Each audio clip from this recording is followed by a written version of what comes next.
বিৰতিৰ পাছত উভতি আহিছো অগপই চূড়ান্ত কৰিছে প্ৰাৰ্থীৰ তালিকা নিউজ 18ৰ হাতত অগপৰ সম্ভাৱ্য প্ৰাৰ্থীৰ তালিকা আহি পৰিছে আমি পুৱাৰ ভাগৰ পৰা জনাই গৈছো সম্ভাৱ্য তালিকাখনৰ সন্দৰ্ভত দেওবাৰে আনুষ্ঠানিক ঘোষণা কৰিব অসম গণ পৰিষদৰ নেতৃত্বই বোকাখাতত অতুল বৰা কলিয়াবৰত কেশৱ মহন্ত বঙাইগাঁৱত ফণীভূষণ চৌধুৰী আমগুৰিত প্ৰতিভা হাজৰিকা নাওবৈছাত জয়ন্ত খাউণ্ড তেজপুৰত পৃথ্বীৰাজ ৰাভা ছয়গাঁৱত ডক্টৰ কমলা কলিতা সৰুক্ষেত্ৰীত কল্পনা পাটোৱাৰী বকত ডক্টৰ তপন দাস ৰহাত বিষ্ণু দাস উত্তৰ অভয়াপুৰীত ভূপেন ৰায় মানকাছাৰত জাভেদ ইছলাম পূব গোৱালপাৰা জ্যোতিষ দাস দেৰগাঁৱত ভৱেন্দ্ৰনাথ ভৰালী পশ্চিম গুৱাহাটীত ৰমেন্দ্ৰ নাৰায়ণ কলিতা চাবুৱাত পুনাকন বৰুৱা টিয়কত শ্যাম কানু মহন্ত বিকাশ শইকীয়া বা শ্যাম কানু মহন্ত বা বিকাশ শইকীয়া ইতিমধ্যে আমি কৈছোৱে যে এয়া ইতিমধ্যে এখন তালিকা আমাৰ হাতত আহি পৰিছে এখন সম্ভাৱ্য তালিকা কিন্তু এয়া হয়তো সম্ভাৱ্য বুলিয়ে নহয় এখন তালিকা হয়তো চূড়ান্ত তালিকাও হ'বগৈ পাৰে কিন্তু তথাপিতো আমি এই তালিকা সন্দৰ্ভত ইতিমধ্যে জনাইছো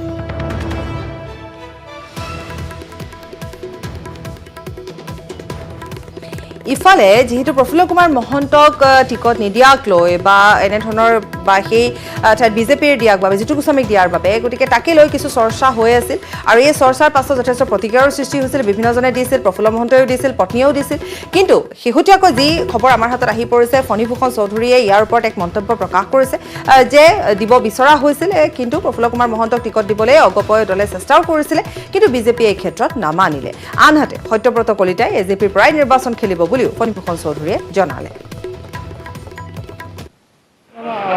আবিৰ্ভূত কৰা হৈছে কিছু আজি প্ৰথম বছৰ আবিৰ কৰিব ইয়াৰ পিছতো বেলেগে কৰিব মিত্ৰদলে যি 126খন চিটৰ ভিতৰত 26খন আপোনালোকক দিছে কি আশা কৰিছে আপোনালোকে সন্তুষ্ট নে আমি যোৱাবাৰতকৈ অলপ ভাল আশা কৰিছোঁ আচ্ছা প্ৰফুল্ল মহন্তক টিকট নিদিয়াত দুখ প্ৰকাশ কৰিছে কি ক'ব প্ৰফুল্ল মহন্তক টিকট লাভ নকৰে এইটো বস্তু আমি চেষ্টা কৰিছিলোঁ কিন্তু বিজেপিয়ে নামানিলে সেইকাৰণে আমি কৰিছিলোঁ আৰু আপোনালোকৰ সাধাৰণ সম্পাদক আমাৰ সত্যব্ৰত কলিতাক ইলেকশ্যন খেলিব এজিপিৰ পৰা ফণীভূষণ চৌধুৰীৰ মন্তব্য আছিল আজি যেতিয়া দিনৰ ভাগতে বৰঝাৰ বিমানবন্দৰত আহি উপস্থিত হৈছিল দিল্লীৰ পৰা পোনে পোনে আৰু সেই সময়ছোৱাতে সংবাদ মাধ্যমে প্ৰশ্ন উত্থাপন কৰিছিল আৰু সেই প্ৰশ্নৰ উত্তৰত জনাই গৈছিল আৰু যিহেতু আমি কৈছোৱে যে অগপই ইতিমধ্যে প্ৰাৰ্থী তালিকা চূড়ান্ত কৰিছে আৰু কিন্তু সেই তালিকাৰ ওপৰতো যথেষ্ট প্ৰতিক্ৰিয়াৰ সৃষ্টি হৈছে গতিকে ক্ষোভিতও বহুতো হৈ পৰিছে এই সকলোবোৰ সামৰি আমি সংযুক্ত হ'ম নিউজ ডেস্কত আছে নৱজিত ভাগৱতী গতিকে নৱজিত ভাগৱতীয়ে এই সন্দৰ্ভত কিছু বিশ্লেষণ তেওঁ কৰিব পাৰিব সংযুক্ত হ'ম আমি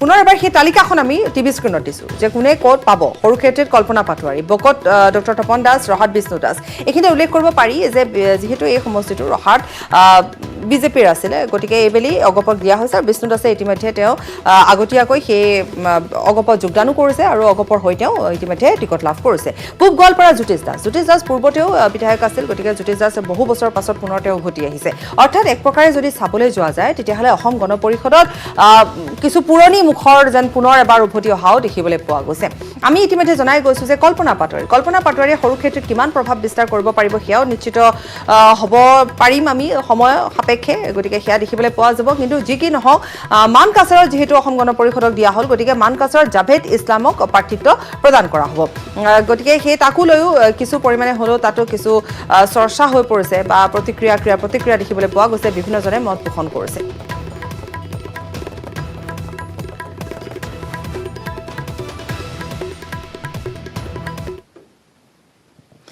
দলীয় সংঘাত সন্দৰ্ভত মুখ নুখুলে অগপৰ জ্যেষ্ঠ নেতা বীৰেন্দ্ৰ প্ৰসাদ বৈশ্যই দিল্লীৰ পৰা উভতি আহি বৰঝাৰ বিমানবন্দৰত সাংবাদিকৰ সন্মুখত দায়সৰা মন্তব্য কৰিলে জ্যেষ্ঠ নেতাগৰাকীয়ে আজি নিশা 9 বজাত অনুষ্ঠিত হ'বলগীয়া দলীয় সভা আৰু এই সভাতে অসম গণ পৰিষদে তালিকা চূড়ান্ত কৰি প্ৰকাশ কৰিব আনহাতে প্ৰফুল্ল কুমাৰ মহন্ত অথবা সত্যব্ৰত কলিতা সন্দৰ্ভত কোনো ধৰণৰ মন্তব্য নকৰিলে বীৰেন্দ্ৰ প্ৰসাদ বৈশ্যই অৰ্থাৎ দেখিবলৈ পোৱা গৈছে যে ফণীভূষণ চৌধুৰীয়েও যি ধৰণে মন্তব্য নকৰিলে ভালকৈ তেওঁ স্পষ্ট ৰূপত একো কথাই প্ৰকাশ নকৰিলে ঠিক তেনেধৰণে বীৰেন্দ্ৰ প্ৰসাদ বৈশ্যই কিন্তু কোনো ধৰণৰ মন্তব্য নকৰিলে বা দায়সৰা মন্তব্য দিয়া দেখিবলৈ পোৱা গ'ল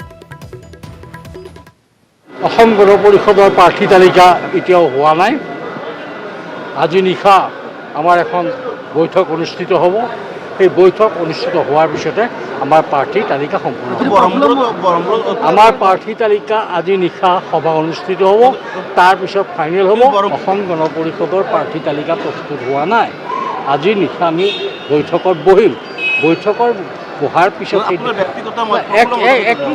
কথাটো শুনো আজি নিশা বৈঠকত বহি এটা সিদ্ধান্তত উপনীত হোৱাৰ পিছতে আমাৰ প্ৰতিক্ৰিয়া ক'ব পাৰিম। এতিয়াও প্ৰফুল্ল কুমাৰ মহন্ত অসমবাসীৰ বাবে হিয়াৰ আমঠু। আঞ্চলিক দল এটাই দিল্লীত টিকট ঘোষণা কৰিবলগীয়াকৈ লজ্জাজনক আন একো নাই। প্ৰাক্তন মুখ্যমন্ত্ৰী প্ৰফুল্ল কুমাৰ মহন্তৰ পৰা শাসকীয় দল বিজেপি সমষ্টি কাঢ়ি নিয়াত এনেধৰণে প্ৰতিক্ৰিয়া ব্যক্ত কৰিলে মহন্ত পত্নী জয়শ্ৰী গোস্বামী মহন্তই।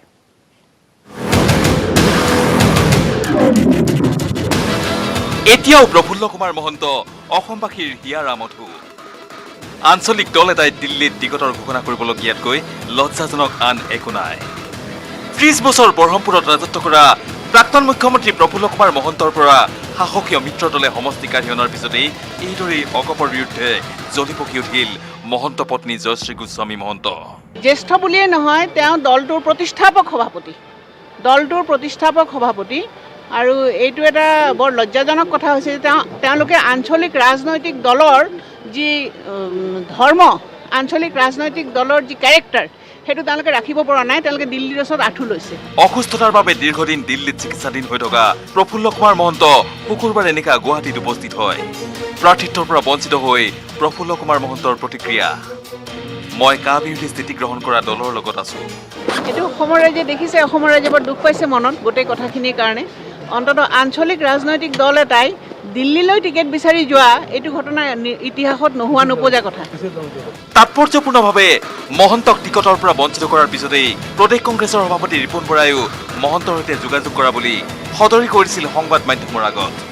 আৰু আমি অভিনন্দন জনাইছোঁ তেওঁক যে তেওঁ সঠিক সময়ত এটা সঠিক সিদ্ধান্ত লৈছে যে আজি অসমত চাৰিওফালে যে বিজেপি উৎখাতৰ বাবে যি অভিযান চলিছে আৰু কংগ্ৰেছৰ নেতৃত্বত মহাজোঁটৰ চাৰিওফালে যি আজি ঢৌৰ সৃষ্টি হৈছে। ইফালে বিজেপিয়ে বৰহমপুৰত জিতু গোস্বামীক টিকট দিয়াৰ পিছত অগপ প্ৰগতিশীলৰ পৰা মহন্তই প্ৰতিদ্বন্দ্বিতা কৰাৰ যোজা চলাইছে বুলিও ৰাজনৈতিক মহলত চৰ্চিত হৈ পৰিছে। ইফালে দিল্লীৰ পৰা ঘূৰি অহা সতীৰ্থ অগপ নেতা তথা মন্ত্ৰী ফণীভূষণ চৌধুৰীৰ অসহায় মন্তব্য। প্ৰফুল্ল কুমাৰ মহন্তক টিকট দিবলৈ দলে চেষ্টা কৰিছিল, কিন্তু বিজেপিয়ে মানি নললে। আমি চেষ্টা কৰিছিলোঁ, কিন্তু বিজেপিয়ে নামানিলে, সেইকাৰণে আমি কৰিছিলোঁ। Bureau report, news 18 Assam north east.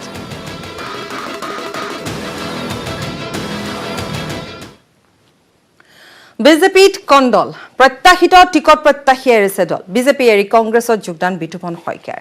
তীব্ৰ প্ৰত্যাহ্বানৰ সন্মুখীন হ'ব অজন্তা নেওগ। বিজেপিত কণ্ডল, প্ৰত্যাশিত টিকট প্ৰত্যাশীয়ে এৰিছে দল।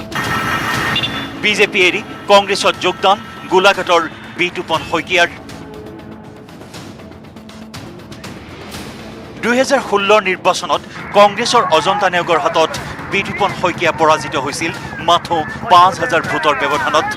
পিছে অজন্তাই বিজেপিত যোগ দিয়াৰ পিছতেই বিতুপনৰ আশাত দলে ঢালিলে চেঁচা পানী। শুকুৰবাৰে বিজেপিয়ে চূড়ান্ত তালিকা প্ৰকাশ কৰাৰ পাছতে দল ত্যাগ কৰি পোনছাতেই কংগ্ৰেছত যোগদান কৰে বিতুপন শইকীয়াই। প্ৰাৰ্থিত্বৰ পৰা বঞ্চিত হৈ বিজেপি ত্যাগ কৰি শনিবাৰে উপস্থিত হয় গোলাঘাটত। গোলাঘাটত কংগ্ৰেছে উষ্ম আদৰণি জনায় বিতুপন শইকীয়াক। মই যেতিয়া এখন ঘৰৰ পৰা মোক উলিয়াই দিয়া হৈছে, মই সেই ঘৰখনত নিজে সজা ঘৰখনত মই ভাল ধৰণে থাকিব পৰা নাই। তাৰ পৰা আহি মই নিশ্চিতভাৱে ৰ'দ বৰষুণ আৰু নিৰাপত্তাৰ বাবে বেলেগ এখন ঘৰ বিচাৰি ল'ব লাগিব।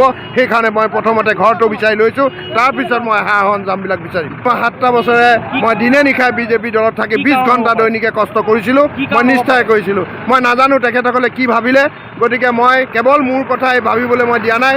মইতো এজন ব্যক্তিহে, মই ৰাইজলৈ চাই সদায় কাম কৰা মানুহ। গতিকে তেখেতসকলে আমাৰ গোলাঘাটৰ ৰাইজখনৰ, সমগ্ৰ ৰাইজখনৰ কথা অনুভৱ নকৰাৰ কাৰণে মই দুখিত। পিছে গোলাঘাটত অজন্তাই বিজেপি টিকট পোৱাৰ পিছতো জয়ৰ পথ বৰ মসৃণ নহ'ব অজন্তাৰ। কিয়নো বিজেপিত যোগদানৰ পিছতেই তীব্ৰ প্ৰতিবাদৰ সন্মুখীন হৈ আহিছিল অজন্তা নেওগ। এতিয়া কংগ্ৰেছত যোগ দি হ'লেও বিতুপনে পুনৰ সমষ্টিটোত প্ৰত্যাহ্বান হৈ থিয় দিয়াৰ সম্ভাৱনা স্পষ্ট হৈ উঠিছে। গোলাঘাটৰ পৰা ইউনুছ আলীৰ সহযোগত news desk report, news 18 Assam north east. Breaking news Prafulla Kumar মহন্তক সাক্ষাৎ অসম গণ পৰিষদৰ প্ৰগতিশীলৰ নেতৃত্বৰ দীৰ্ঘ সময় ধৰি মহন্তৰ সৈতে আলোচনা অগপ প্ৰগতিশীলৰ দলটোৰ নেতৃত্ব ল'বলৈ প্ৰফুল্ল মহন্তক আহ্বান বৈঠকৰ অন্তত মহাজোঁটত চামিল হোৱাৰ ইংগিত প্ৰগতিশীলৰ কা বিৰোধী মঞ্চ হিচাপেহে মহাজোঁটত চামিলৰ চিন্তা চৰ্চা প্ৰয়োজনত আসনৰ এৰা ধৰা কৰিবলৈও প্ৰস্তুত দলটো ব্ৰেকিং নিউজ এই মুহূৰ্তৰ প্ৰফুল্ল কুমাৰ মহন্তক সাক্ষাৎ অসম গণ পৰিষদ প্ৰগতিশীলৰ নেতৃত্বৰ দীৰ্ঘ সময় ধৰি মহন্তৰ সৈতে আলোচনা অগপ প্ৰগতিশীলৰ দলটোৰ নেতৃত্ব ল'বলৈ প্ৰফুল্ল মহন্তক আহ্বান বৈঠকৰ অন্তত মহাজোঁটত চামিল হোৱাৰ ইংগিত প্ৰগতিশীলৰ কা বিৰোধী মঞ্চ হিচাপেহে মহাজোঁটত চামিলৰ চিন্তা চৰ্চা আৰু প্ৰয়োজনত আসন এৰা ধৰা কৰিবলৈ প্ৰস্তুত দলটো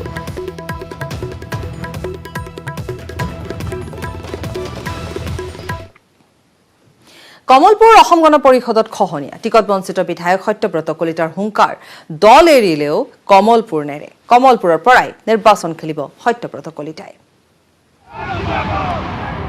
দিল্লীলৈ গৈও সমষ্টি বচাব নোৱাৰিলে বিধায়ক সত্যব্ৰতে ঘূৰি আহি বিমানৰ পৰা নামিয়েই বিমানবন্দৰত উচুপি উঠিল বিধায়ক সত্যব্ৰত কলিতা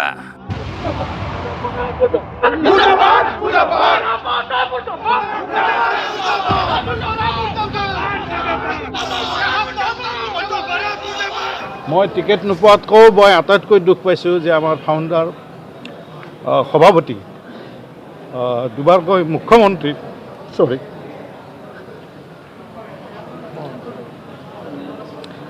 তেওঁকো দলৰ পৰা টিকেটৰ পৰা বঞ্চিত কৰা হৈছে টিকট নাপাই চকু সেমেকি উঠা বিধায়ক সত্যব্ৰত কলিতাৰ ঘোষণা দলে এৰিলেও কমলপুৰ নেৰো 1 এপ্ৰিলত কমলপুৰৰ পৰাই খেলিম নিৰ্বাচন কিন্তু এইটো কথা নিশ্চিত যে এই যি নিৰ্বাচন 1 এপ্ৰিলত হ'ব লগা নিৰ্বাচনত মই ইয়াত প্ৰতিদ্বন্দ্বিতা কৰিম টিকটৰ পৰা বঞ্চিত হোৱাৰ পিছতে কমলপুৰ অগপত ক্ষোভৰ জুই অতুল পৰা মোৰ্টাবাদ ধ্বনিৰে সমূহীয়া পদত্যাগ অগপ কৰ্মীৰ ক্ষুব্ধ কৰ্মীয়ে দলীয় কাৰ্যালয়ৰ পৰা মচি পেলালে হাতীৰ প্ৰতি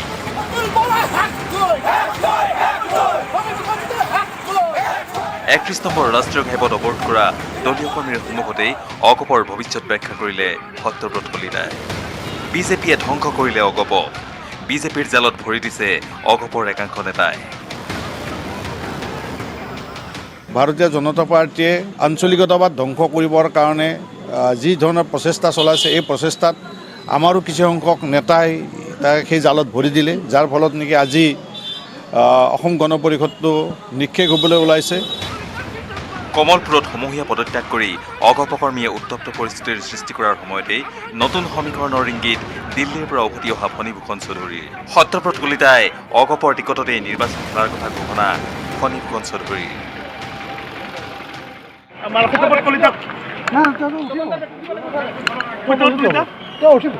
ইলেকশ্যন খেলিব এজিপিৰ পৰা মিত্ৰজোঁটৰ টিকটৰ পৰা বঞ্চিত প্ৰফুল্ল কুমাৰ মহন্ত আৰু ৰাজেন গোহাঁইৰ দৰে সত্যব্ৰত কলিতাই কি পথ লয় সেয়া নিশ্চিত হ'ব অগপৰ সংবাদমেলৰ পিছত আজাৰাৰ পৰা ধ্ৰুৱজ্যোতি কলিতা আৰু বাইহাটাৰ পৰা শ্ৰীমন্ত দাসৰ সহযোগত bureau report news 18 Assam north east নিৰ্বাচনক লৈ ব্যাপক তৎপৰতা হোজাই আৰক্ষীৰ সমষ্টিটোত গঢ়ি তুলিছে কটকটীয়া নিৰাপত্তা প্ৰতিদিনে অব্যাহত ৰাখিছে তালাচী অভিযান প্ৰতিখন বাহনত তন্ন তন্নকৈ আৰক্ষী আৰু SST দলে চলাই আছে তালাচী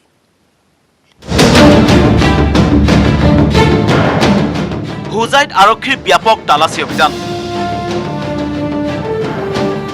দিনে নিশাই হোজাই আৰক্ষীয়ে চলাইছে তালাচী অসম বিধানসভা নিৰ্বাচনৰ দিন চমু চাপি অহাৰ লগে লগে বৃদ্ধি পাইছে আৰক্ষীৰ তৎপৰতা গোটেইখিনি মিলি আমি গোটেই হোজাই ডিষ্ট্ৰিক্টখন যাতে উচ্চতম কৰ্তৃপক্ষৰ আদেশ ক্ৰমে শান্তিৰে আমাৰ নিৰ্বাচন হৈ যায় সেই উদ্দেশ্যেৰে কোনো এক্সট্ৰিমিষ্টে যাতে বাহিৰৰ পৰা আহি ইয়াত কোনো ঘটনা চলিব নোৱাৰে প্ৰত্যেক স্থানত সলনি কৰি আমি চেকিং কৰি থাকোঁ হোজাই সমষ্টিটোত যাতে কোনো কুটাঘাত কৰি প্ৰৱেশ কৰিব নোৱাৰে অস্ত্ৰ শস্ত্ৰ সৰবৰাহ কৰিব নোৱাৰে অবৈধ সুৰা সৰবৰাহ কৰিব নোৱাৰে সেই দিশত চকু দিয়াৰ লগতে বৃহৎ ধনৰ লেনাদেনাৰ ক্ষেত্ৰতো নজৰ ৰাখিছে আৰক্ষীয়ে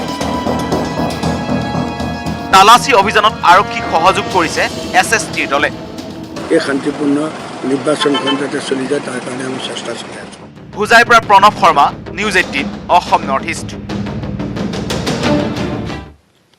ব্ৰেকিং নিউজ তিনিচুকীয়াত সঞ্জয় কিষাণৰ সমদলত অঘটন সমদলত অংশগ্ৰহণ কৰিবলৈ গৈ সমৰ্থকৰ মৃত্যু মৃত সমৰ্থকগৰাকীৰ নাম হৈছে প্ৰকাশ শ্বাহ প্ৰাৰ্থিত্ব লাভৰ পিছতে কিষাণৰ সমৰ্থকে সমদল উলিয়াইছিল। সমদলত অংশগ্ৰহণ কৰিছিল প্ৰকাশ শ্বাহে। কালীবাৰী মন্দিৰত সঞ্জয় কিষাণে পূজা কৰি থকাৰ সময়তে এই অঘটনটো সংঘটিত হয়। কিষাণৰ পূজাৰ সময়তে মূৰ ঘূৰাই পৰিছিল সমৰ্থকগৰাকী। অসুস্থ সমৰ্থকজনক ভৰ্তি কৰোৱা হৈছিল তিনিচুকীয়া চিভিলত। চিকিৎসালয়তে মৃত্যু সমৰ্থক প্ৰকাশ শ্বাহৰ। মৃত প্ৰকাশ শ্বাহৰ ঘৰ হৈছে মাকুমৰ টেঙাপানীত।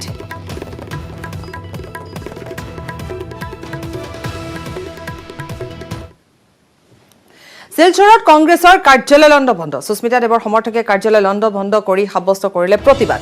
ক্ষুব্ধ কংগ্ৰেছীয়ে জ্বলাই দিলে জিতেন্দ্ৰ সিঙৰ বেনাৰ পোষ্টাৰ। লগতে জিতেন্দ্ৰ সিং মুৰ্দাবাদ ধ্বনিৰে উত্তাল শিলচৰ পাৰ্ক ৰোড। পুনৰ কৈছো, শিলচৰত কংগ্ৰেছৰ কাৰ্যালয় লণ্ডভণ্ড কৰা হৈছে। সুস্মিতা দেৱৰ সমৰ্থকে কাৰ্যালয় লণ্ডভণ্ড কৰি সাব্যস্ত কৰিছে প্ৰতিবাদ।